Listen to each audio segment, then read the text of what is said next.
ভারতের national security adviser Ajit ডোভালের সঙ্গে একটি অত্যন্ত গুরুত্বপূর্ণ মিটিং করেছেন বাংলাদেশের national security adviser Khalilur Rahman. আর এরপর তিনি বাংলাদেশে গিয়ে বলেছেন যে ভারতকে নাকি তিনি বলেছেন ভারত যেন আভ্যন্তরীণ কোনো বিষয়ে নাক না গলায়। দেখুন, এরা মিটিং এ কি বলে তা আমরা সহজেই অনুমান করতে পারি, অথচ বাংলাদেশের জনগণের কাছে গিয়ে এরা 180 ডিগ্রি ঘুরে গিয়ে মিথ্যে কথাটি বলেন। আজ আমি আপনাদের দেখাবো কিভাবে বাংলাদেশের এই ন্যাশনাল সিকিউরিটি অ্যাডভাইজার অজিত দোভালের সামনে 180 ডিগ্রি পাল্টে খেয়েছেন, এবং আসলে যারা নিজেদের বাঘ বলে এস্টাবলিশ করতে চান তারা যে ভেজা বিড়াল তা কিন্তু ভারত সফরে এসে এই খলিলুর রহমান যে বার্তা দিয়েছেন মিটিং এ তাতে কিন্তু পরিষ্কার হয়ে যায়।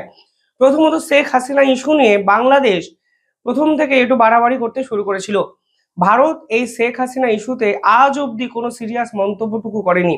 অর্থাৎ মোহাম্মদ ইউনূসের এই সরকারকে পরিষ্কার তারা বুঝিয়ে দিয়েছেন যে কোনো অবস্থাতেই শেখ হাসিনা ইস্যুতে বাংলাদেশের মোহাম্মদ ইউনূসের এই দাবিকে তারা সমর্থন করেনি, না ফলে শেখ হাসিনাকে ফেরত দেওয়ার জায়গাতেই নেই। দ্বিতীয় যে বিষয় তা হলো দিল্লি বিস্ফোরণ। এই দিল্লি বিস্ফোরণে পরিষ্কারভাবে বাংলাদেশ যোগ কিন্তু প্রতিষ্ঠিত হয়েছে। আমি একাধিক ভিডিওতে আপনাদের দেখিয়েছি যে কিভাবে ভারতের গোয়েন্দারা সঠিক তথ্য পেয়েছেন এবং পরিষ্কার বোঝানো হয়েছে যে বাংলাদেশে একটি অত্যন্ত গুরুত্বপূর্ণ মিটিংও কিন্তু দিল্লি বিস্ফোরণকে কেন্দ্র করে হয়েছিল, এবং সেখানে বাংলাদেশের স্বরাষ্ট্র দপ্তরের অত্যন্ত গুরুত্বপূর্ণ এক অফিসার যিনি রেজিম সেক্রেটারি তিনি উপস্থিত ছিলেন। এরপর বাংলাদেশ বুঝে যায় যে ভারত তাদের এই খেলাটাকে ধরে ফেলেছে। যে বাংলাদেশের মিডিয়ায় বড় বড় ডায়লগ দিয়েছিল তারা এই মিটিংয়ে এসে দিল্লি বিস্ফোরণ নিয়ে কন্ডেম করেছেন, এবং তারা বলেছেন তারাও নাকি ভারতের পাশে আছে এবং তারা সমব্যথী। আমি একদম অফিসিয়াল একটা ডকুমেন্ট দেখাচ্ছি, কারণ বহু বাংলাদেশি তো ভুয়া ভুয়া করে চিৎকার করেন। আজকে এই অফিসিয়ালি ডকুমেন্ট দেখুন এবং বোঝার চেষ্টা করুন যে আপনাদের দেশের ন্যাশনাল সিকিউরিটি অ্যাডভাইজার কিভাবে ভারতের সামনে এসে পাল্টি খেয়ে গেছে। যে বিস্ফোরণে তুরস্ক এবং পাকিস্তানের পাশাপাশি বাংলাদেশ যোগ স্পষ্ট, সেই বাংলাদেশকে এই বিস্ফোরণ নিয়ে নিন্দা প্রকাশ করতে হচ্ছে এবং সেই বিস্ফোরণ নিয়ে বলতে হচ্ছে তারা ভারতের পাশে আছেন। দেখুন, প্রথম স্তবকটি একটু বোঝার চেষ্টা করুন। সেখানে পরিষ্কার বলা হয়েছে যে first of all I join all in the conveying our deepest condolence for the precious lives lost and many injured at the horrible blast in Red Fort in Delhi. তারা প্রথমেই এই মিটিং এ বা তারা যে অফিসিয়াল চিঠি দিয়েছেন সেখানে দিল্লি বিস্ফোরণ কাণ্ডে যারা মারা গেছেন তাদের আত্মার প্রতি শ্রদ্ধা জানিয়েছে, অথচ বাংলাদেশের মিডিয়া এই খবরটিকে চেপে গিয়ে সম্পূর্ণভাবে তারা মিথ্যের আশ্রয় নিয়ে খলিলুর রহমানের মিথ্যে ভার্সনটিকে প্রচার করার চেষ্টা করেছে এবং বলা হচ্ছে খলিলুর রহমানের বার্তাতে ভারত নাকি চাপে। প্রথমত, মিটিংটি বাংলাদেশের সঙ্গে ভারতের পক্ষ থেকে যিনি অ্যাটেন্ড করেছিলেন তার নাম মিস্টার অজিত দোভাল। এবার অজিত দোভালের কাণ্ড কারখানা যারা জানেন তারা খুব সহজে বুঝে গেছেন যে খলিলুর রহমানের মতো কোনো ডিপ স্টেটের এজেন্ট এই অজিত দোভালকে চাপে রেখে দিয়েছেন এই মিটিং এ, সে কথা হয়তো পাগলও বিশ্বাস করবে না। অথচ অফিসিয়াল ডকুমেন্ট দেখুন, যে মিটিং এ বাংলাদেশ, পাকিস্তান, তুরস্ক ইনভলভ, যে বিস্ফোরণে, সেই বিস্ফোরণের নিন্দা বাংলাদেশকে অফিসিয়ালি জানাতে হচ্ছে এবং এটাকেই বলা হয় ডিপ্লোম্যাটিক পরাজয়। অথচ বাংলাদেশের মিডিয়া এই খবরটিকে প্রচারই করছে না। অপারেশন সিন্দুরের সময় বাংলাদেশের পক্ষ থেকে কি ভার্সন উঠে এসেছিল মনে আছে? সেখানে বলা হয়েছিল যদি ভারত পাকিস্তানকে আক্রমণ করে তাহলে বাংলাদেশ নাকি ভারতের উপর ঝাঁপিয়ে পড়বে। একদম কোট আনকোট এই কথাটি বলা হয়েছিল, এবং পরবর্তীকালে পাকিস্তানের মুখপাত্র বলেছিল যে আমরা ভারতকে পূর্ব দিক থেকে আক্রমণ করব। অর্থাৎ প্রতিটি পদক্ষেপে পাকিস্তান এবং বাংলাদেশের যোগ কিন্তু স্পষ্ট। আর আজকে বাংলাদেশ দিল্লি বিস্ফোরণ নিন্দা করছে, আখেরে তারা পাকিস্তানের এই অপকর্মের বিপক্ষে কথা বলছে, তাও এই খলিলুর রহমান জানেন, এবং জানেন বলেই বাংলাদেশের মিডিয়া এই খবর প্রচারই করেনি। পরবর্তীকালে বাংলাদেশের এই খলিলুর রহমান কি লিখছেন we condemn this heinous act.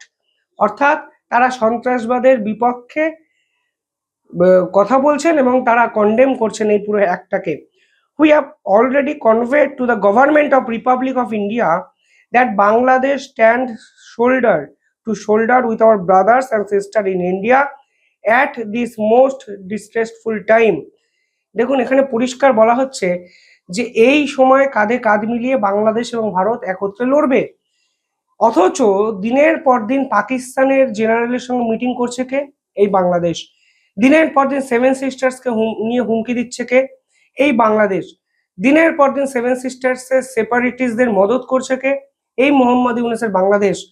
এই দিল্লি বিস্ফোরণ কাণ্ডে আনসারুল্লাহ বাংলার এক জঙ্গির যোগ কিন্তু পাওয়া গেছে জৈশ-ই মোহাম্মদের সঙ্গে। লস্কর-ই তৈয়বার কমান্ডার সাইফুল্লাহ বাংলাদেশে যে ভার্চুয়াল মিটিং হয় সেখানে কিন্তু প্রেজেন্ট ছিলেন, এবং বাংলাদেশেরও 7 জন কিন্তু প্রেজেন্ট ছিলেন, ইনক্লুডিং একজন এক্সপ্লোসিভ এক্সপার্ট যার নাম সুমন। অর্থাৎ বাংলাদেশে যে বিস্ফোরণের পরিকল্পনা সাজানো হয়েছিল তা দিল্লিতে এসে বাস্তবায়ন করা হয়েছে, অথচ বাংলাদেশের ন্যাশনাল সিকিউরিটি অ্যাডভাইজার এই বিস্ফোরণের নিন্দা জানাচ্ছেন। দেখুন বাংলাদেশের ক্ষমতা যে কি এই চিঠিটাই বোঝা হয়ে গেছে। তুরস্ক পাকিস্তান সরাসরি ভারতের বিরোধিতা করে, কিন্তু বাংলাদেশের অবস্থা এমন যে তারা সরাসরি বিরোধিতাও করতে পারে না এবং তারা সরাসরি ভারতকে সমর্থনও করতে পারে না বর্তমান অবস্থায়। পাকিস্তান এবং তুরস্ক সম্পূর্ণভাবে দিল্লি বিস্ফোরণকে কেন্দ্র করে ভুল নিউজ প্রচার করছে। আমি টিআরটি ওয়ার্ল্ডের একটি নিউজ দেখাচ্ছি, তুর্কির স্টেট স্পন্সর অফিসিয়াল মিডিয়া। এই নিউজটি আপনারা দেখুন, আমি নিউজটাকে আর পড়ছি না, আমি প্রচার দিতে চাইছি না, কিন্তু আমি দেখাচ্ছি তারা কিভাবে এই ন্যারেটিভটাকে অন্যদিকে ঘুরিয়ে দেওয়ার চেষ্টা করছেন। তারা দিল্লি বিস্ফোরণে যে তুরস্ক পাকিস্তান যোগ আছে এবং এটি একটি টেরোরিস্ট অ্যাটাক তা তারা স্বীকারই করছেন না। অর্থাৎ তারা পাকিস্তানের অফিসিয়ালি পাশে দাঁড়াতে চাইছেন, কিন্তু বাংলাদেশের অবস্থা দেখুন, তারা পাকিস্তানের পাশেও দাঁড়াতে পারছে না, তারা পাকিস্তানকে রিজেক্টও করতে পারছে না। উল্টে তাদের ন্যাশনাল সিকিউরিটি অ্যাডভাইজার গোপন মিটিংয়ে অজিত দোভালের পায়ে পড়ে দিল্লি বিস্ফোরণ নিয়ে একাধিক নিন্দা প্রস্তাব করে চলে গেলেন। পরবর্তীকালে এখানে তারা বলেছেন যে তারা মেডিটেরিয়ান সিকিউরিটি নিয়ে একত্রে কাজ করবেন, তারা ক্লাইমেট চেঞ্জ নিয়ে কাজ করবেন, বে অফ বেঙ্গলের স্টেবিলিটি, পিস, প্রসপারিটি নিয়ে কাজ করবেন এবং ইন্ডিয়া ওশিয়ানে ভারত বাংলাদেশ একত্রে কাজ করবে। অথচ দিনের পর দিন লালমনিরহাট এয়ারবেস তৈরি করা হলো চায়নাকে দিয়ে, দিনের পর দিন চীন থেকে ফাইটার জেট কেনা হলো, পাকিস্তানকে ফাইটার জেটের অর্ডার দেওয়া হলো, একাধিক অস্ত্র, গোলা, বন্দুক করাচি বন্দর থেকে বাংলাদেশে এলো, কিন্তু বাস্তবের মাটিতে দাঁড়িয়ে দেখা যাচ্ছে যে তারা পাকিস্তান এবং তুরস্কের বিপক্ষে ডিপ্লোম্যাটিক স্তরে কথা বলার ক্ষমতাটুকু অর্জন করেনি এবং অজিত দোভালের সামনে এসে বিড়াল হয়ে ভারতবর্ষের পাশে আছি, ভারতবর্ষের পাশে থাকবো, এই ধরনের কথাবার্তা বলে চলে গেছে। এই যে অফিসিয়াল স্টেটমেন্টটা দেখলেন, এর মধ্যে কোথাও শেখ হাসিনাকে নিয়ে কথা আছে? আপনাদের আমি দেখাচ্ছি স্ক্রিনের মধ্যে, একটা লাইন আপনারা দেখাতে পারবেন যেখানে শেখ হাসিনাকে নিয়ে তিনি বলেছেন? এটা অফিসিয়াল মিনিটসের একদম ছবি। শেখ হাসিনাকে নিয়ে একটা শব্দ বলার ক্ষমতা অজিত দোভালের সামনে এই খলিলুর রহমানের হয়নি, অথচ তিনি বাংলাদেশের মিডিয়ায় মিথ্যে প্রচার করে ভারতকে ছোট করার জন্য নিজে বাক সাজার চেষ্টা করছেন। অথচ সামনে গোপন মিটিংয়ে শেখ হাসিনা ইস্যু অজিত দোভালের সামনে তুলতেই পারেনি বাংলাদেশ। উল্টে দিল্লি বিস্ফোরণ নিয়ে ভারতের পাশে আছি, কাঁধে কাঁধ মিলিয়ে লড়বো, ইন্ডিয়ান ওশিয়ানে আমরা পার্টনার, বে অফ বেঙ্গলে পিস, স্টেবিলিটি বজায় রাখবো, এই সকল কথাবার্তা বলে ঘরের ছেলে ঘরে ফিরে গেছেন। কত মিথ্যের আশ্রয় নেবেন আর মোহাম্মদ ইউনূসের শাগরেদরা? বাংলাদেশের মানুষ কি সত্যিই বোঝে না এদের আসল ক্ষমতা? আমি আপনার উপর মিসাইল ছুড়বো, এই কথাটা বলা তো অত্যন্ত সহজ, কিন্তু আমার মিসাইল ছোড়ার ক্ষমতা আছে কি না সেটাও তো আমাকে বুঝতে হবে। আজকে খলিলুর রহমানের অবস্থা অজিত দোভালের সামনে কি হয়েছে, এই একটা প্রেস রিলিজ আজকে এক্সপোজ করে দিল। যাই হোক, কমেন্টে জানাবেন আপনারা কিভাবে দেখছেন পুরো বিষয়টি। ধন্যবাদ।